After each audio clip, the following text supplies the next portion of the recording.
네, 창세기 11장 1절부터 보겠습니다. 온 땅의 언어가 하나요, 말이 하나였더라.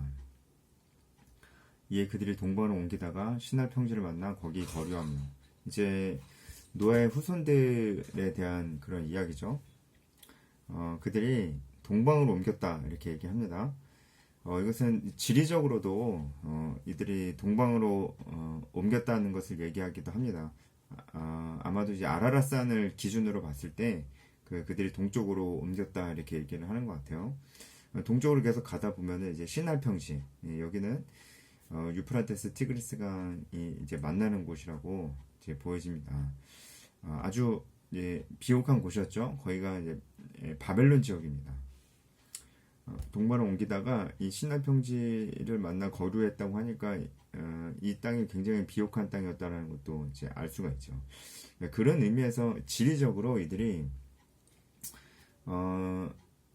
아라라산을 기준으로 동쪽으로 갔다라고도 우리가 볼 수 있지만, 이 동쪽이라는 이 단어, 그 히브리어 단어 케템인데, 이 케템은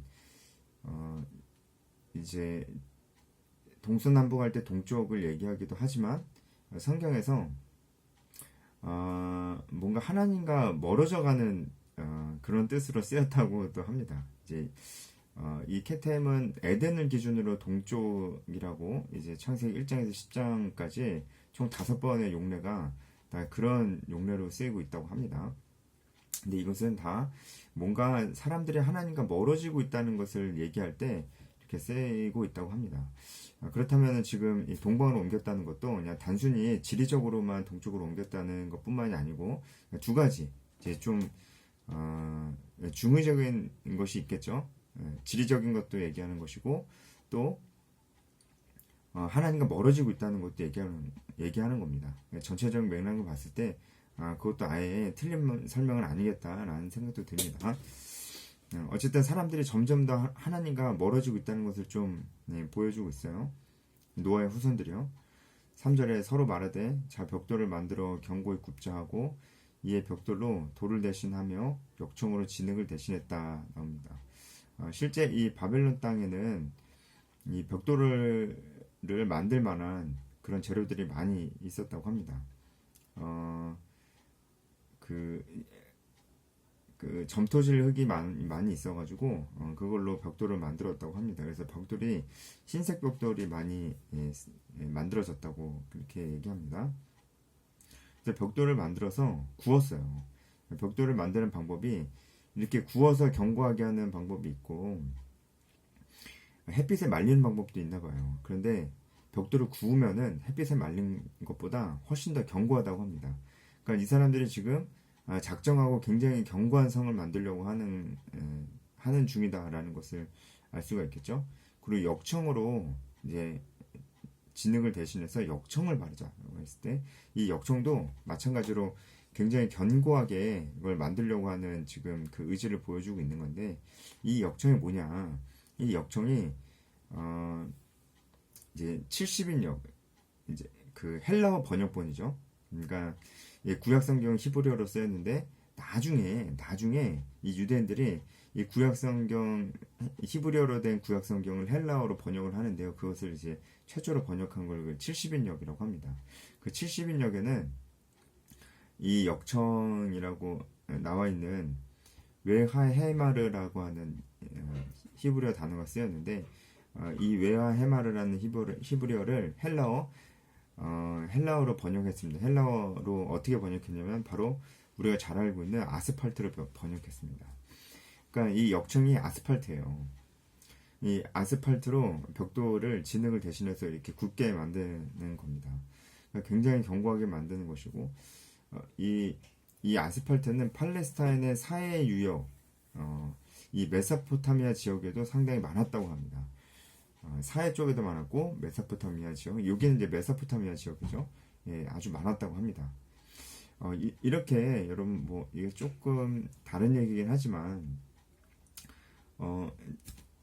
이 신할 평지 그리고 그곳에 벽돌을 만들 만한 재료가 있었다는 것도 어떤 지질학적으로도 학문적으로도 굉장히 타당한 거거든요.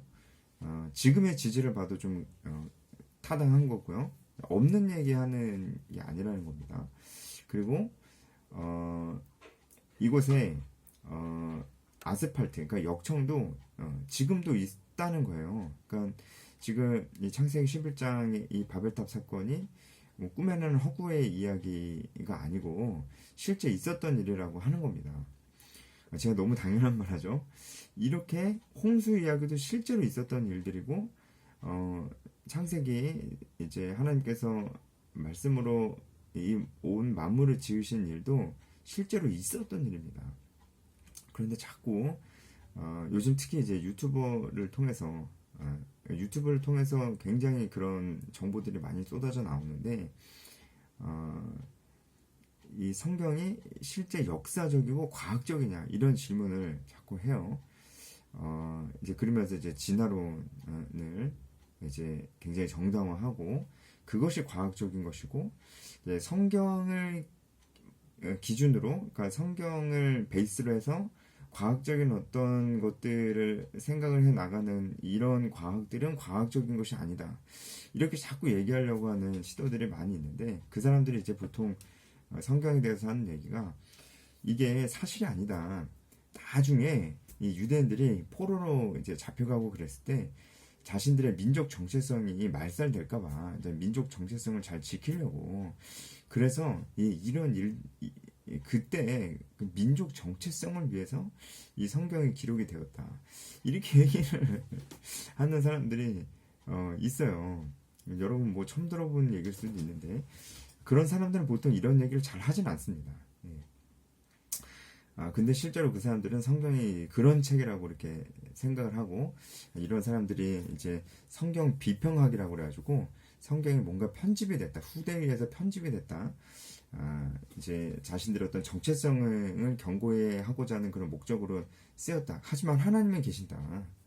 근데 이 창세기에 나오는 특히 이런 일들이 실제로 있었던 일들은 아니고, 그러니까 허구의 사실인데 이런 전능한 하나님이 어쨌든 계신다라는 것을 얘기를 해주고 싶어서 이런 얘기를 하는 거다라는 그런 식으로 얘기를 많이 해요. 뭐 여러분도 뭐 그 유튜브에서 어렵지 않게 찾아볼 수 있습니다. 특히 이제 김학철 교수님, 이분은 제가 정말 주의하는 분인데 이분은 기본적으로 자유주의 신학자가 맞습니다. 진화론을 굉장히 받아들이고 있고 창조과학이 정말 쓸데없는 생각들이라고 이렇게 얘기하시는 분들인데요. 그런 분인데요. 그 분도 이제 제가 지금까지 말씀드렸던 그러한 의견을 가지고 있습니다. 그러면 그러면 하나님은 어떤 분이라고 생각하는 건가요? 그죠?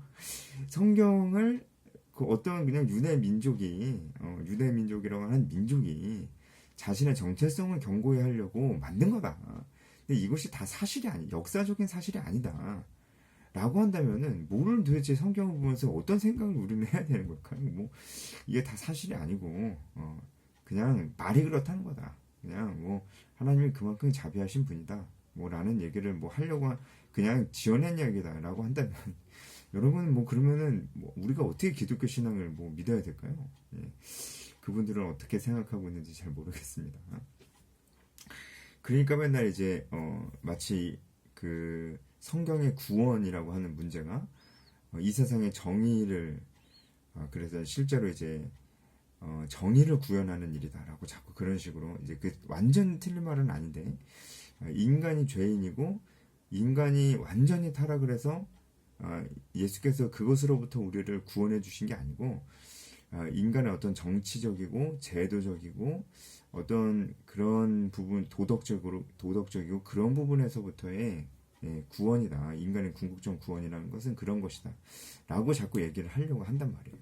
그래서 제가 바벨탑 이야기 오늘 말씀이랑은 직접적으로는 상관이 없는 것인데 제가 이런 지금도 너무나 분명하게 현재 학문들과도 지질학이나 고고학이나 이런 학문들과도 너무나 잘 맞아떨어지는 이 성경의 이런 부분들이 성경의 사실이라고 증명하고 있지 않냐는 거예요.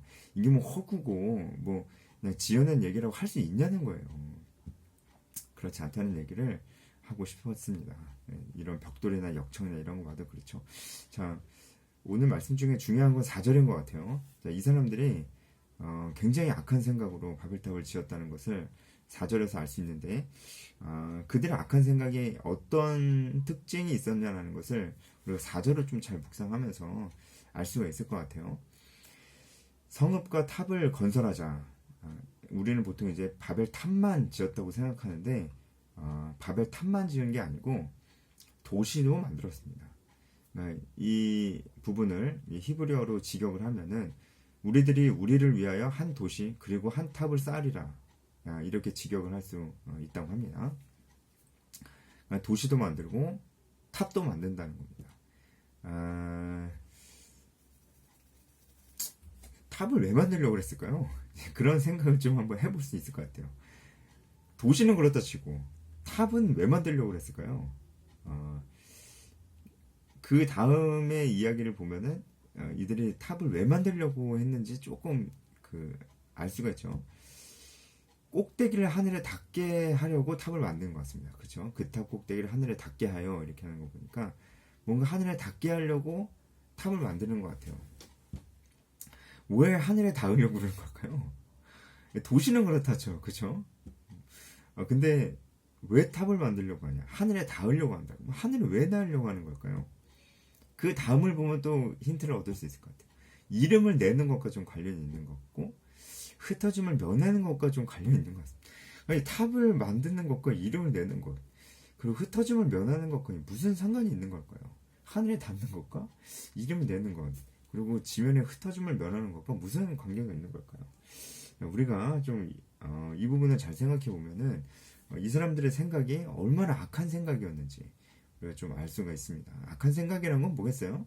그러니까 하나님을 대적하는 그런 생각이겠죠. 하나님 말씀을 무시한다던가 하나님 말씀에 정면으로 반대되는 생각과 행동을 한다는가, 그런 것이 이제 악한 생각과 행동이겠죠. 이제 그런 생각을 지금 하고 있다는 거예요. 그럼 어떤 부분이 하나님의 말씀과 하나님의 뜻과 반대되는 것이냐 좀 생각을 해볼 수 있는 거죠. 일단은 탑을 쌓는다. 탑을 쌓는 것이 이들에게는 하늘에 닿는 길이다. 이렇게 얘기했다는 거죠. 이게 한 두 가지 정도로 우리가 이들이 하늘에 왜 닿으려고 했냐를 좀 생각해 볼 수가 있는데, 첫 번째는 이제 이름을 내기 위해서 그랬다는 거잖아요. 자신의 이름을 내겠다. 우리들의 이름을 내겠다. 그렇게 하기 위해서는 저 하늘까지 닿아야 된다. 라는 것이죠. 일단은 뭔가 하늘에 대하여 이 사람들이 반감을 가지고 있다는 것을 좀 알 수가 있습니다. 하늘에 닿아서 우리 이름을 내자라고 하는 거니까 뭔가 하늘에 반감이 있다는 것을 좀 알 수가 있고요. 또 두 번째, 우리가 왜 이들이 하늘에 닿으려고 하는가를 생각했을 때 두 번째 우리가 좀 추측해 볼 수 있는 것이, 이것은 이제 제가 한번 제 생각입니다. 제가 추측해 본 건데, 지금 방금 홍수 사건이 있었잖아요. 이 홍수 사건은 이들에게 너무나 큰 일이고, 모르는 사람 당연히 아무도 없겠죠. 이제 홍수 때문에 엄청나게 많은 지구상의 모든 사람들이 다 죽었잖아요. 그것을 생각하면서 탑을 만들지 않았을까라는 것입니다. 왜냐하면 그것이 너무나 큰 일이었기 때문에. 홍수는 하나님이 이 땅의 사람들을 심판한 사건이잖아요. 근데 지금 이 사람들은 뭔가 하나님에 대해 반감이 있잖아요. 그럼 이 사람들 어떻게 생각하겠어요? 당연히 하나님이 다시 이런 비슷한 심판을 해도 우리 죽지 않겠다라는 것을 상징적으로라도 좀 보여주려고 하지 않았겠어요? 제 생각에 그것이 탑이라는 어떤 아이디어로 나온 것 같습니다. 하나님이 다시 이와 같이 우리를 심판해도 우리는 절대로 이런 심판이 다시 와도 우리는 이렇게 나약하게 쓰러지지 않겠다라는 것을 의지적으로 보여주려고 하는 그 아이디어가 탑이라는 생각을 낳게 한 것 같습니다. 그래서 하늘까지 닿아야 되는 거예요. 왜냐면 이제 다시 홍수가 나도 높은 곳에 있으면 살 수 있잖아요. 그런 의미로 이 사람들이 탑을 지으려고 한 것이 아니었는가라고 추측을 해보는 거죠. 그것이 일리가 아예 없는 생각이라고 보진 않습니다. 그만큼 이들의 생각이 정말 교만한 거죠. 하나님이 어디 한번 심판해봐라. 우리가 두 번은 안 당한다. 이런 생각. 하나님에 대하여 굉장히 반감이 있는 생각.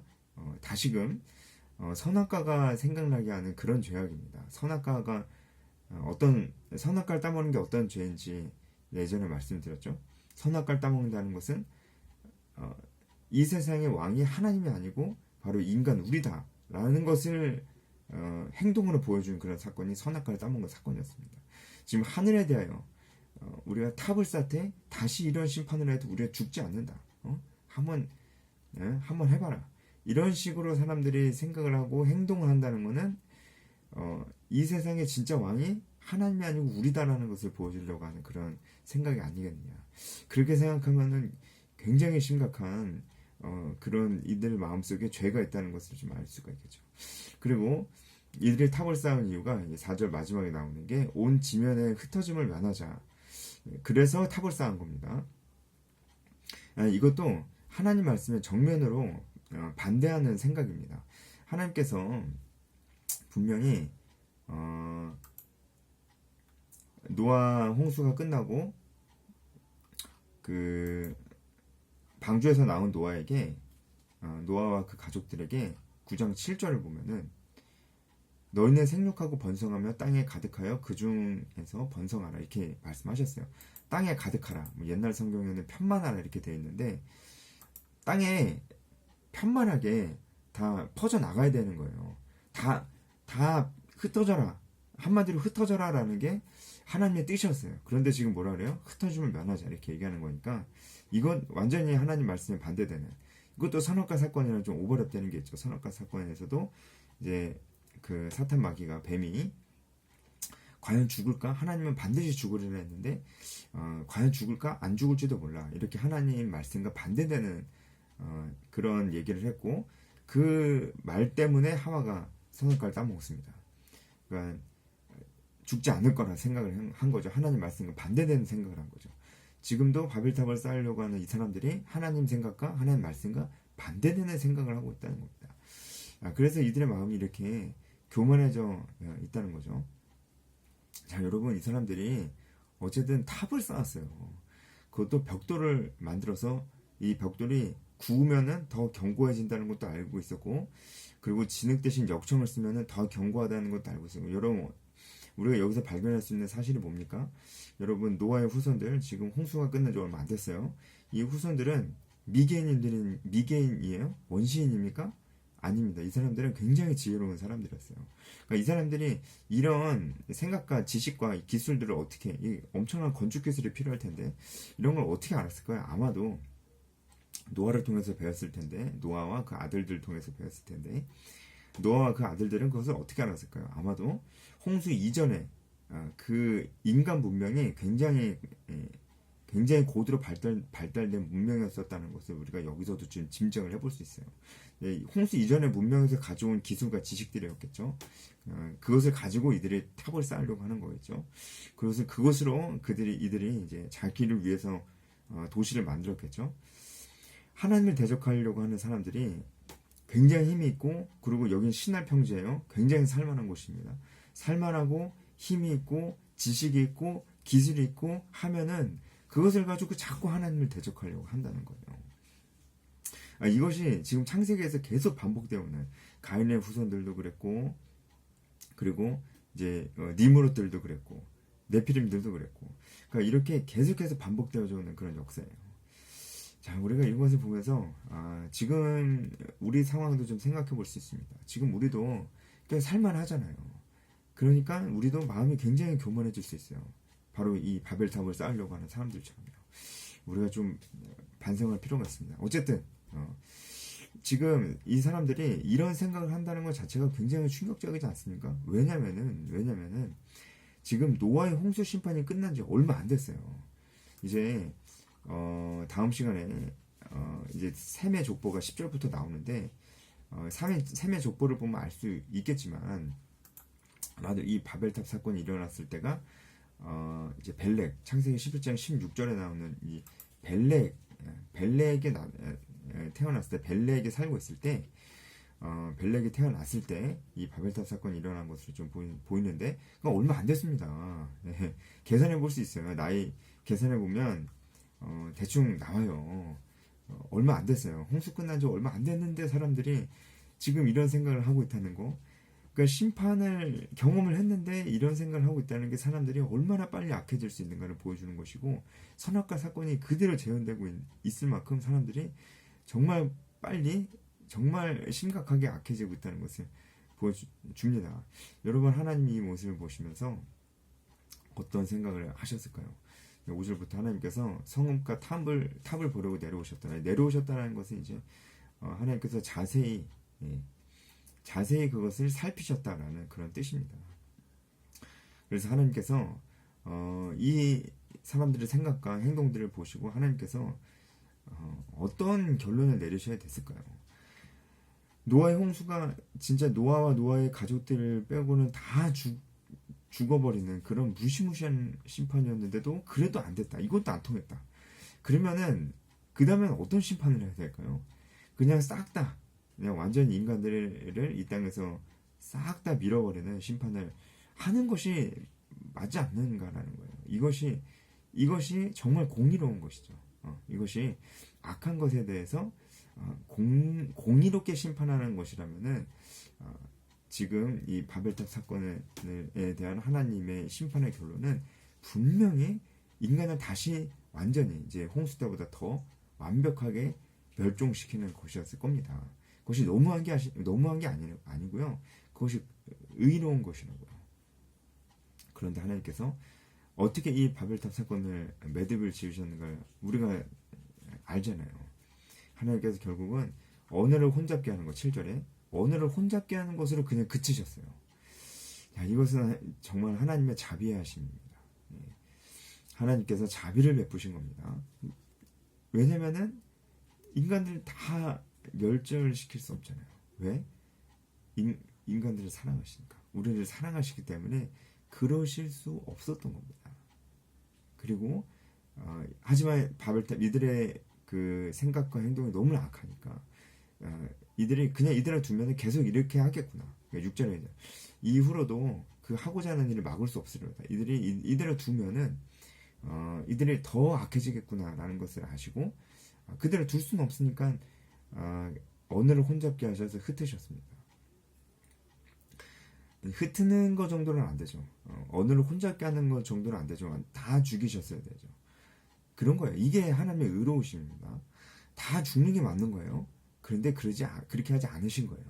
이게 은혜입니다. 하나님께서 은혜를 베푸신 거죠. 그리고 이제 하나님이 인류를 완전히 멸절시키지 않는다면 하나님께서 이제 우리 인간에 대해서 하실 수 있는 것이 바로 우리를 구원하신 일입니다. 이제 11장 마지막에 우리가 잘 알고 있는 아브라함이 나오기 시작합니다. 이 아브라함을 통해서 하나님께서 하시려고 하는 것이 모든 인류를 구원하시려고 하는 구원의 하나님의 큰 프로젝트가 이 바벨탑 사건 이후에 시작하는 것이죠. 이것이 은혜입니다. 우리가 다 죽어야 되는데 하나님께서 그렇게 하지 않으시고 참으시고 오히려 우리를 구원하시려고 했던 것, 그 절정이 예수 그리스도입니다. 오늘 여기까지 하겠습니다.